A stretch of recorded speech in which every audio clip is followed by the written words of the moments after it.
우리가 2년 6개월 돼서 이제 마지막 구약의 말라기까지 왔습니다.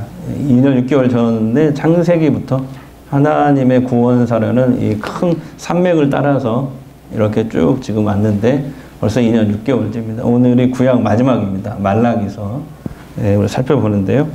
자, 오늘 본문 배경은요, 이제 구약 성경의 이 마지막 선지자인 말라기입니다. 이 말라기 이후에는 역사적으로 보면은 400년 동안 세례 요한이 등장하기 전까지 400년 동안 하나님이 아무런 말씀을 하지 않고 침묵 시대가 이어집니다. 그만큼 하나님께서 뭔가 생각하실 것이 있고 숙고에 들어갔다는 걸 알 수 있습니다. 예. 자, 오늘 본문 배경은 뭐냐면 유대인들이 바벨론 포로로 70년간 그 고생을 한 다음에 고국으로 하나님의 은혜로 돌아왔잖아요. 고국으로 돌아온 지 약 100년쯤 되었을 때입니다. 자, 이때 여러분 잘 아시겠지만 성전은 이미 재건된 지 오래됐습니다. 1차 귀환민들에 의해서 성전이 재건이 됐고요. 된 상태고, 그 다음에 그 후로 2차 에스라가 이끄는 2차 귀환민, 그 다음에 느헤미야가 이끄는 3차 귀환민들이 예루살렘으로 돌아오게 됩니다. 그리고 느헤미야 총독은 바로 외적의 침략이 하도 많기 때문에 그것을 막기 위해서 무너졌던 성벽도 다시 세웁니다.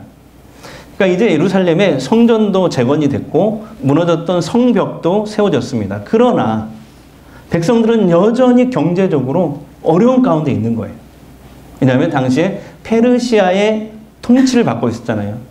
페르시아의 식민 지배로 인해서 낙심하고 있었습니다. 경제적 어려움 가운데 있었습니다. 그래서 유다 백성들은 이 시기에, 말라기가 활동했던 이 시기에 하나님께 그 실망감을 드러냈어요. 아니, 우리를 잘 살게 한다고 하더니 왜 우리가 이렇게 어렵습니까? 그러면서 한 짓이 뭐냐면은, 제가 정리를 또 해왔는데, 하나님께 이렇게 실망감을 드렸어요. 흠 있는 동물로, 그때는 구약시대는 짐승을 가지고 제사로 하나님께 예배드리는 시대잖아요. 근데 그때 짐승을 드릴 때 흠 없는 동물로, 제물로 삼아야 되거든요. 그런데 흠 있는 동물을 제물로 바치는 거예요. 하나님께 그렇게 실망감을 드리는 거죠. 표현하는 거죠. 어떤 이들은요, 심지어 이렇게까지 얘기합니다. 하나님께 드리는 제사, 하나님께 드리는 예배 번거롭고 이거 시간 낭비야. 심지어 이렇게까지 얘기하는 사람들이 있었어요. 죄와 불순종으로 점점 빠져들기 시작합니다. 시내산에서 하나님이 모세를 통해서 이스라엘 백성들을 내 백성으로 삼고 그동안 1500년이 흘러왔거든요. 하나님의 입장에서 생각해 보세요. 이들이 한 짓은 툭 하면 롤러코스터잖아요. 계속 죄와 불순종 반복하는 거예요. 그러니까 아마 하나님이 말라기 선지자 이후에 장고에 들어가신 것 같아요. 장고에, 숙고에. 예. 400년 동안 선지자를 보내잖아요. 아무 말씀하지 않습니다. 그래서 구약과 신약의 마지막 400년을 신구약 중간사라고 얘기를 하는데요. 죄와 불순종에 빠져들었어요. 하나님이 금지하신 이방 여인, 우상을 숭배하는 이방 여인들과 결혼을 했어요. 그 다음에 결혼 생활도 부정했어요. 또 약자들에게 갑질을 하고 약자들을 착취했어요. 무엇보다 하나님의 백성들의 의무였던 11조를 하나님께 드리지 않았습니다. 여러분, 11조를 안 하니까 성전에서 일하는 하나님의 일만 전담으로 하는 이 제사장, 오늘날로 치면 목회자들이죠. 제사장들과 또 그 제사장들을 도와서 일하는 레위인들은 11조가 안 들어오니까 더 이상 생활비를 보조받을 수가 없으니까 자기들 먹고 살 길을 찾아서 성전을 떠나는 겁니다. 그러니까 생각해보세요. 성전 예배가 점점 무너지기 시작한 거죠. 구약에서 11조는 세 가지로 사용되었습니다. 백성들이 11조를 드리면은 성전에서 일하는 제사장과 레위인들의 생활비를 지원했고요. 그 다음에 절기 행사 때마다 그것을 사용했고, 그 다음에 세 번째가 가난한 사람들을 구제하는데 그 11조를 사용했거든요. 하나님은 하나님을 경외하지 않고 멸시하는 유다 백성들을 보시면서 오늘 이 말라기 다른 말씀에 보면 무척 괴로워하셨다고 나옵니다. 하나님이 괴로워하셨다. 지난 1500년을 생각해 보셨겠죠, 하나님. 예. 그래서 하나님이 400년 동안 이렇게 침묵을 하기 전에 마지막으로 구약시대 마지막 선지자인 이 말라기 선지자를 보내신 것 같아요. 그래서 그들의 죄악된 행동과 마음 자세를 꾸짖었습니다.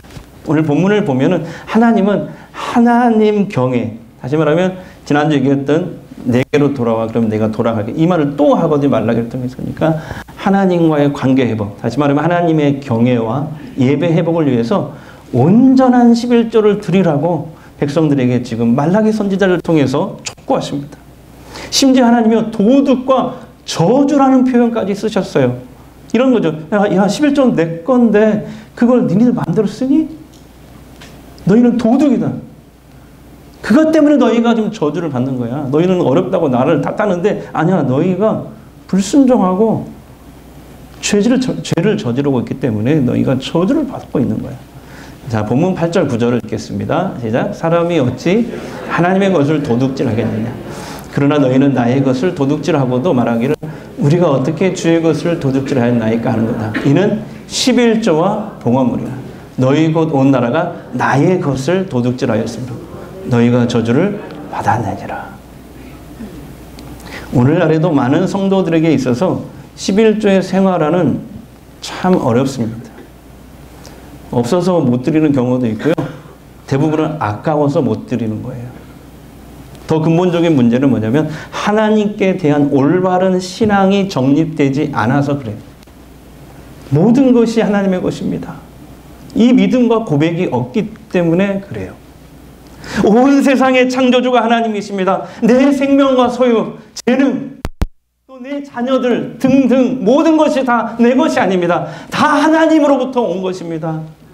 날마다 하나님이 주시는 그 은혜로 삽니다.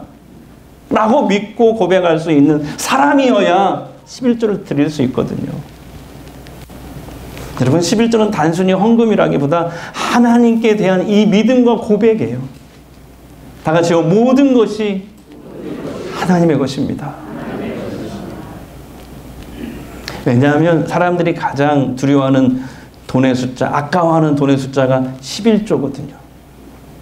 자, 그래요. 1,000원에서 100원 떼는 것은 쉬워요. 누군지 다 할 수 있어요. 근데요, 100만 원에서 10만 원을 떼서 하나님께 드린다? 1,000만 원에서 이제 100만 원을 드린다? 1억에서 1,000만 원을 드린다? 이거요, 모든 것이 하나님의 것입니다. 날마다 하나님이 주시는 그 은혜로 내가 삽니다. 이 믿음과 고백이 없다면 불가능해요. 손 떨려서 못해요. 아까워서 못하죠. 모든 것은 다 10분의 1분, 11조뿐만 아니라 10분의 9도, 나머지 10도 전부 다 하나님 것입니다. 하나님은 한 개만 드리고 나는 9개나 씁니다. 이런 사람은 할 수 있어요. 근데 여전히 내가 벌었으니까 이거 다 내 거야. 10개 다 내 거야. 이런 사람은 내가 9개 갖고 왜 하나를 왜 줘야 돼? 내가 힘들게 벌었는데. 내 건데. 이 사람 절대 못합니다. 공수부대원들이 낙하산 훈련할 때요. 저 비행기에서 떨어지기 전에 이 사람이 가장 두려워하는 10m 높이에서 먼저 계속 떨어지는 훈련을 한대요. 그게 뭐냐면 사람에게 공포의 높이 10m에서 뛰어내릴 수 있는 사람은 저 높은 하늘에서도 얼마든지 뛰어내릴 수 있다고 보는 거거든요. 마찬가지예요. 하나님은 사람이 가장 두려워하고 공포스럽게 생각하고 아까워하는 돈의 숫자 11조, 10분의 1을 주를 위해 먼저 구별하고 드릴 수 있는 사람은 모든 것이 다 하나님의 것입니다 라고 하나님을 인정하고 하나님을 경외하는 사람이라고 하나님께서 인정하시는 거예요. 제가 자주 하는 간증인데요. 또 들으십시오. 예, 마하나임이라는 책에 나온 어떤 영국 유학생 이야기입니다. 저자 김동호 목사님, 지금도 유명하잖아요. 김동호 목사님 저자인데 한 20년 전에 있었던 얘기인 것 같아요. 예, 영국의 한국 유학생들을 대상으로 코스타라는 집회를 인도했대요. 그날 이제 저녁 집회를 인도했는데 설교를 하는데 원고를 준비해 갔는데 이상하게 원고대로 안 하게 된 거예요. 이상하게 성령께서 11조 설교를 계속하게 하더라고요. 저도 일주일 내내 뭐 기도하면서 공부하면서 설교를 준비했던 어느 순간에는 그 설교를 확 바꾸시는 때가 있어요. 하나님. 목사님 그랬던 거예요. 그날 엉뚱한 11조 설교를 계속 나오는 게 있었어요. 집회를 마치고 한국으로 그 다음날 아침에 돌아오는 아침에 한 유학생 부인으로부터 전화가 오더래요. 목사님, 어제 밤에 은혜를 너무 많이 받았습니다. 특히 11조 설교요. 네, 질문이 있습니다. 네, 하세요. 저는 지금 11조를 하려면 아기 밥을 굶겨야만 가능한데 그래도 11조를 해야 합니까? 울면서 질문을 하더래요. 목사님은 그 얘기를 듣고 유학생을 하면서 식구들이 자주 밥을 굶고 있다고 생각하니까 너무 가슴이 아프대요. 그래서 이렇게 대답해 줬대요. 11조 못해도 괜찮습니다. 하나님이 무슨 고리대금업자도 아니고 그렇게 모질게 안 하세요. 그러면서 전화를 끊기 전에 그 유학생 부인에게 엉뚱한 한마디를 했대요. 근데요, 저라면 한번 해볼 겁니다. 가끔은 하나님을 궁지로 몰아넣어야 되거든요. 네. 목사님은 나중에 알게 됐대요. 그 가난한 유학생 부부가 정말 어려웠지만 유학생활 내내 11조를 드렸다는 것을요. 진짜 하나님을 믿음으로 코너로 모은 거죠. 당연히 처음 몇 번은 굶었지만 어느 순간부터 하나님은 저들을 유학생활 내내 굶지 않게 책임지셨대요. 네. 그렇게 나와 그 책이. 목사님, 이렇게 질문하시는 분 있어요. 목사님, 11조는 구약시대 율법 전통인데 아니 신약시대에 사는 우리들이 굳이 그걸 지켜야 됩니까? 이렇게 질문하시는 분도 가끔 있어요. 근데요, 한번 생각해 보세요. 구약은 하나님 말씀 아닌가요? 구약은 하나님 말씀 아니에요? 구약이 하나님 말씀 아니면 신약만 믿으면 우리가 신약 성경만 가지고 신앙생활 해야죠. 근데 우리가 신구약 성경 전부가 다 하나님 말씀이라고 믿고 따르고 신앙생활 하잖아요. 또 마태복음 23장에 보면은 예수님이 11조에 대해서 이렇게 얘기하셨어요. 바리새인들과 서기관들이 형식적으로, 그들이 11조 정말 잘하죠. 그러나 그게 형식적으로 11조 하는 것을, 드리는 것을 비판하는 게 나오거든요. 자, 마태복음 23장 같이 읽겠습니다.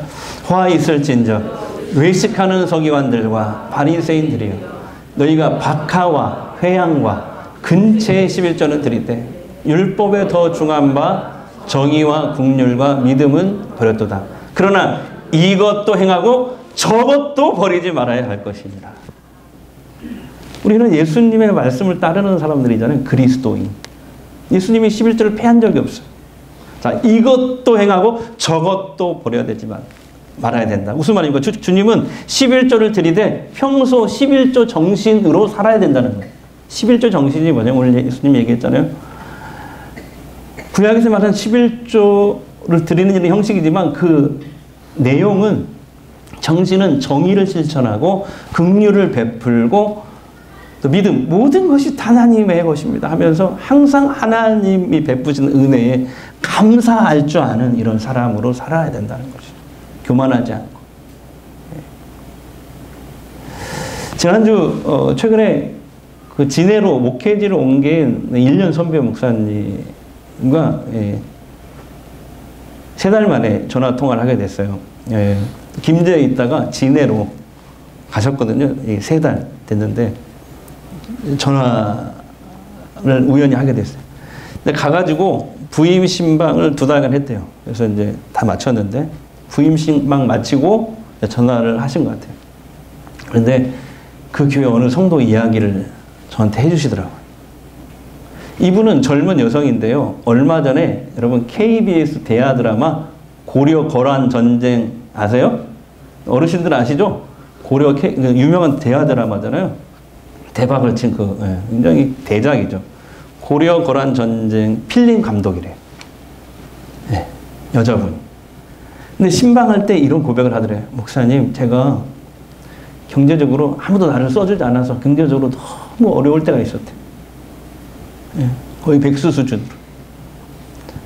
그래서 어느 날부터인가 하나님께 구했더니 하나님이 은혜를 주셔서 조금씩 벌게 해주셨대요. 그래서 조금씩 이제 알바하면서 돈이 들어왔는데 이걸 11조를 하려고 하니까 손이 떨리더래요. 아까웠대요. 내가 이걸 어떻게 벌었는데 11조를 내냐. 그러나 그 순간에 목사님 저 마음을 고쳐먹었어요. 지금 내가 어렵지만 하나님의 몫을 떼자. 하나님의 나를 백수에서 탈출시켜 주신 것도 어딘데, 일할 수 있도록 기회 주신 것도 어딘데 하면서 뗐어요. 그런데 하나님께서 어느 날 저에게 이런 생각을 주셨어요.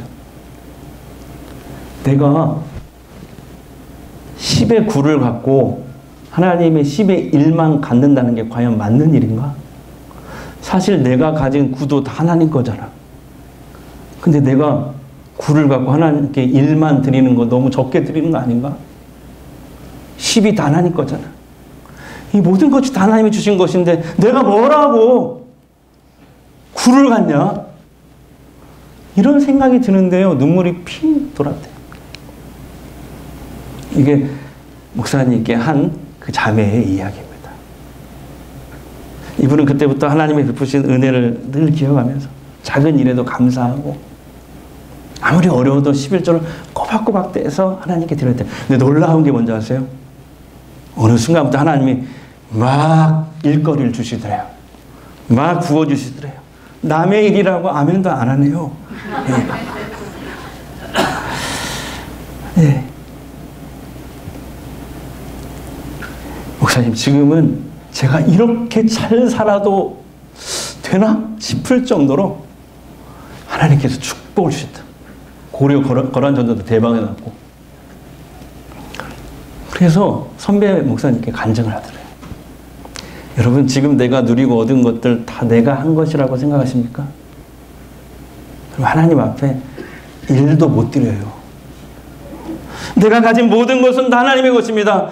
하나님의 은혜로 날마다 하나님이 주시는 그 은혜로 내가 삽니다. 내가 지금 갖고 누린 것은 다 하나님의 은혜로 주신 것들입니다. 하루 1초도 하나님의 은혜 주시지 않으면 나는 살아갈 수가 없습니다. 라고 하나님을 인정하는 사람만 11조를 떼서 드릴 수 있는 것입니다. 하나님은 말라기를 통해서 유다 백성들에게 하나님 경외하는 중요한 방법 중에 하나가 바로 온전한 11조를 드리는 일이라고 말씀하신 거예요. 그리고 하나님께서 우리 자녀들에게 주시는, 주의 자녀들에게 주시는 가장 강력한 축복의 수단도 바로 11조라고 말씀하신 거예요. 하나님이 심지어 나를 한번 시험해봐. 내가 정말 그렇게 하나 안 하나 나를 시험해봐. 시험해보라고 한 것은 여기가 대표적인 겁니다. 자, 본문 10절 말씀 같이 읽겠습니다.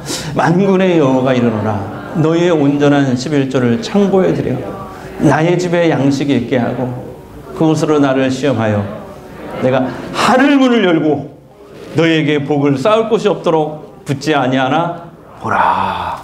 아멘. 11조 봉헌은요, 모든 것이 다 하나님의 것입니다. 다 같이요. 모든 것이 다 하나님의 것입니다. 모든 것이 하나님의 것입니다. 이 믿음과 신앙 고백을 실질적인 물질로 표현하는 행위이고 하나님의 축복이 약속되어 있어요. 어찌 보면 여러분, 신앙생활은 돈과의 싸움이에요. 하나님이 우선이냐 돈이 우선이냐, 사실 이 싸움이에요. 근데 예수님 뭐라고 했냐면 하나님과 재물을, 돈을 겸하여 섬길 수 없다라고 말씀하셨어요. 마태복음 6장 24절 예수님 말씀입니다. 다 같이요. 한 사람이 두 주인을 섬기지 못할 것이 혹 이를 미워하고 저를 사랑하거나 혹 이를 중히 여기고 저를 경히 여깁니다.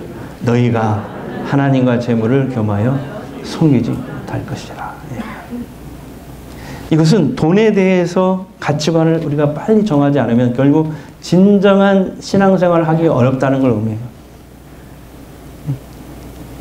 저는 최근에 이런 유머를 들었습니다. 10,000원과 1,000원이 대화를 나누게 됐대요. 최근에 서로 어디를 다녀왔냐고 서로 얘기를 나눴는데 10,000원이 아주 자랑스러워하면서 이렇게 얘기하더래요. 다 백화점도 다녀왔고 고급 식당에도 다녀왔고 룸사랑도 다녀왔고 해외여행도 다녀왔어. 신나게 얘기하더래요. 10,000원이.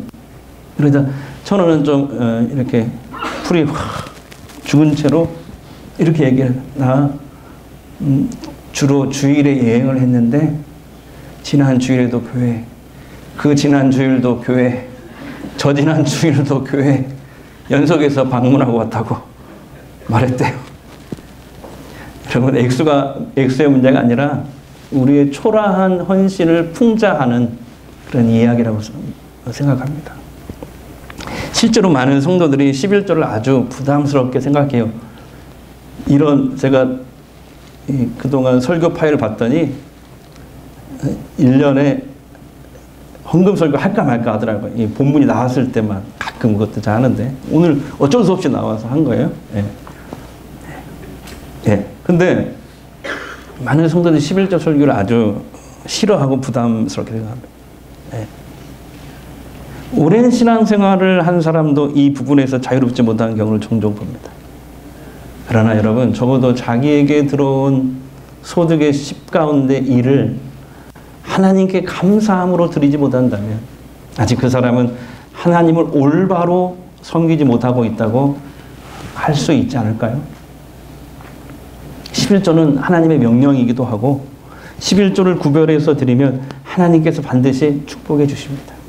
오늘 말씀 뒷부분에 보면은 우리가 어떤 일을 할 때, 그때 농사를 지었기 때문에, 농사를 지었을 때 마지막 그 출수를 할 수 있도록 하나님의 벌레도 먹지 않게 하시고 풍수에도 다 막아주시고, 하나님이 여러 가지 방법을 통해서 우리를 반드시 축복해 주실 줄 믿습니다. 손해보지 않게 하십니다. 이건 우리 믿는 사람들이 살아가면서 실제로 체험하는 부분이기도 합니다. 제가 섬에서, 노아도라는 섬에서 이제 5년간 목회를 했잖아요. 그때 처음에 딱 가니까 교인들이 다 화나 있더라고요. 왜냐면 처음에 그러잖아요. 은혜를 받기 전에. 근데 교인들이 어떤 운동을 하고 있냐면은 헌금 내지 않기 운동. 왜냐면 헌금을 내면 목사가 다 갖다 쓴대. 절대 안 그렇거든요. 저도 여러분이 정한 월급을 받는 것 뿐이거든요. 근데 어떤 헌금 내면 목사가 다 가져가는 줄 아니에요. 아닙니다. 근데 그 섬에서는 헌금 11조를 내면은 목사가 다 가져간다. 이렇게 소문이 났어요. 그래서 이 권사님이라는 분이 주도를 하더라고요. 우리 헌금 내지 말자. 절대로 내지 말자. 이 권사님이 근데 어느 날부턴가 갑자기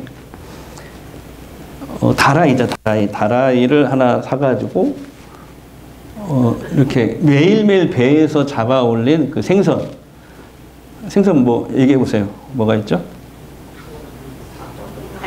고등어, 갈치 이런 건 취급도 안 해요. 거기는 생선 취급을 안 해. 뭐죠? 광어, 농어, 민어, 돔, 이런 것들, 문어 이런 것들을 이제 잡아서 다라에다 이렇게 빨간 거 이렇게 작은 거에다가 그걸 싸게 사가지고 마을 입구에 혼자 이렇게 서서 파는 거예요. 그래서 제가 이제 바깥을 들고 이제 가잖아요. 그래서 가면은 활짝 웃으면서 어느 날부터인가 제게 이렇게 주머니를 이렇게 꺼내면서 보여주는 거예요. 목사님, 제가요. 목사님 설교 듣고요. 11조 하나님 목 먼저 떼어놓으려고요. 이렇게 11조 주머니를 따로 만들었어요. 자꾸 유혹이 생기니까 생선이 팔리면 그 자리에서 10분의 1을 떼서 여기다 넣는데요. 그리고 그것을 또 세면은 또 유혹이 생기니까 안 센대요. 얼마가 들어있든지. 그대로 주일날 와서 하나님 앞에 드린다는 거예요. 그것을 자랑하더라고요. 헌금 내지 말자고 주동했던 그 권사님이 노점에서 장사한 지 3년 생선 가게 사장님이 된 줄 믿습니다. 개업 예배 드릴 때 부둥켜 앉지는 않았지만은 서로 눈물을 흘리면서 얼마나 할렐루야 감사차냐 했는지 몰라요. 사랑하는 성도 여러분, 11조 할 수 있는 믿음이 있기를 소망합니다. 이 믿음이 없다면, 다 내 것이라고 생각하다면 헌금하고 나면 아깝고 후회가 돼요. 그러나 모든 것이 다 하나님의 것입니다라는 이 믿음과 신앙 고백이 있다면 10분의 1만 하나님께 드리고 내가 10분의 9를 쓰더라도 9도 하나님의 것이기 때문에 한 푼도 허투루 쓸 수가 없어요. 하나님의 것으로 어떻게 도박을 해요? 하나님의 것으로 어떻게 사치를 합니까? 10분의 9도 하나님 거잖아요. 하나님 뜻대로 사용했다. 하나님의 것으로 나의 사명 중 하나님의 자녀를 살리고 우리 자녀들을 살리고 부모를 잘 섬기고 이웃들의 생명을 살리는 일, 하나님의 아름다운 사랑의 정신으로 나머지 구도 쓸 수밖에 없는 것입니다. 여러분, 11조는 헌금이라기보다는 하나님께 대한 믿음과 고백이에요. 다 같이요. 모든 것이 다 하나님의 것입니다. 하나님이 은혜 주셔야 삽니다. 날마다 하나님이 은혜 주셔야 삽니다. 이 고백이거든요. 하나님이 주신 은혜로 하루하루를 삽니다. 이 믿음과 고백, 감사로 11조를 드려서 하나님을 경외할 뿐만 아니라 약속된 축복을 다 받으시는 저 여러분 되시기를 바랍니다. 주님 것을 내 것이라고 고집하며 살아왔네. 금은 보화 자녀들까지 주님 것을 내 것이라. 아버지여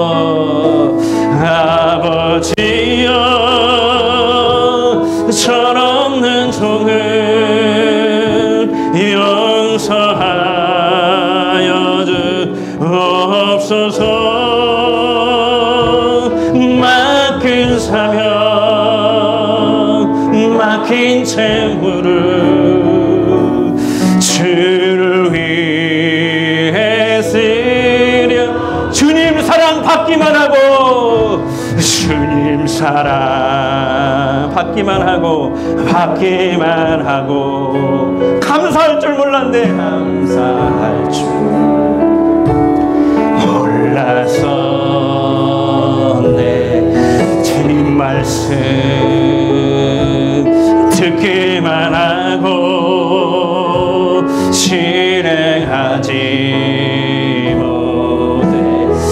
아버지여, 우리 두 손 주고 찬양할까요? 아버지여, 연약한 종을 용서하여 주옵소서.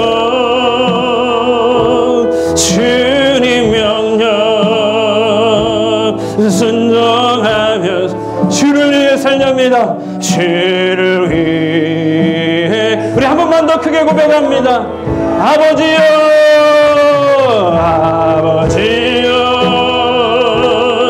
연약한 종을 용서하여 주옵소서. 주님 명령 순종하면 주를 위해 살렵니다. 주를 위해 살렵니다. 주를 위해 살렵니다. 주를 위해 살렵니다. 지금 우리 통성으로 한번 기도하는데요. 여러분, 헌금을 많이 하고 적게 하는 게 중요한 게 아니에요. 여러분, 많이 하는 헌금 속에 하나님이 사랑해서, 정말 하나님 사랑해서 많이 하는 거라면 그거 좋은 거죠. 그러나 인색해서 아까워서 억지로 마지못해 하는 헌금, 또 남에게 보이려고 하는 헌금, 그 헌금이 아니에요. 암만 많이 해도 그거 하나님 앞에 상달되지 않습니다. 그런데 우리가 드리는 헌금 속에 그게 작든 많든 하나님을 사랑하는 마음의 진심, 내게 베푼 그 은혜에 날마다 감사하는 그 진심이 들어있는가, 하나님은 그걸 보시는 거예요. 하나님은 우리가 드린 11조를 어디에 사용하시겠어요? 왜 필요하시겠어요? 11조는 모든 것이 하나님의 것입니다라는 하나님에게 있어서는 리트머스 시험지와 같은 거예요. 모든 것이 하나님의 것입니다. 이 믿음의 고백이 없으면 드릴 수 없거든요. 11조는 여호와를 경외하는 중요한 방법 중에 하나예요. 또한 하나님의 가장 강력한 축복의 통로입니다. 오늘 말라기 말씀을 그냥 지나치지 마시고 한번 이 말씀 믿고 도전해 보세요. 온전한 11조 나도 한번 도전해 볼 수 있도록 성령님 나를 이 시간 붙잡아 주시옵소서. 우리 잠시 한번 동성으로 기도하겠습니다. 우리 아버지 하나님 감사합니다. 우리가 드리는 속에 작정한테 하나님을 사랑하는 진심 관심이 들어있는 하나님은 그걸 보십니다. 하나님 우리의 중심을 보십니다. 이렇게 싶은 모든 것이 하나님이 나에게 베푸시는 은혜가 어디야? 하나님이 나에게 베푸시는 은혜가 얼마나 큰데 나는 그 은혜에 감사할 줄도 모르고 그렇게 살았어요. 내 마음대로 내 뜻대로 지금도 내 마음대로 내 뜻대로 살아가고 있습니다. 하나님이 은혜 주시지 않냐면 하나님이 날마다 한순간 한순간 1초라도 은혜 주시지 않으면 우리는 살아갈 수 없습니다. 하나님 이 믿음과 고백이 이 시간을 깨달아지게 해주시고 11절 할 수 있도록 도와주시오. 우리가 나라를 사랑하기 때문에 세금도 내는데 내가 하나님을 사랑하는데 헌금도 못하겠냐고. 하나님을 사랑하니까 하나님이 정말 내 아버지시니까 하나님이 정말 내 가족이니까 뭐 하나라도 드리고 싶고 하는 게 정상이지, 그게 아깝다면 그게 손 떨린다면 하나님을 사랑하는 건 아니지 않는가? 가족은 아니지 않는가? 하나님이 결국은 나에게도 남인 것이 아닌가? 이제 그런 생각을 해서 저는 하나님 사랑하는 마음으로 헌금하고 좋은 것 드리고 싶고 더 귀한 것 드리고 싶고 하는 그런 삶 사는 게 좋다고 생각했습니다. 모든 것이 다 하나님의 것입니다. 하루하루 하나님이 1분 1초도 내게 은혜 주시지 않으면 나는 살아갈 수가 없습니다. 내가 가진 모든 것 다 하나님께로부터 온 것입니다. 나는 하나님 은혜로 하루하루를 삽니다. 11조는 하나님께 대한 이 믿음과 고백인 줄 믿습니다. 우리 성도들 하나님을 경외하는 중요한 방법 중 하나인 11조 생활을 하게 하시고 하나님의 강력한 축복의 통로인 온전한 11조를 할 수 있도록 이 시간 깨닫는 은혜를 베풀어 주옵소서. 이 시간 치유기도 하겠습니다. 아픈 곳에 손을 대십시오. 전 주님이 원하시면 어떤 질병이라도 치유됩니다. 이 시간 예수 그리스도의 이름으로 선포합니다.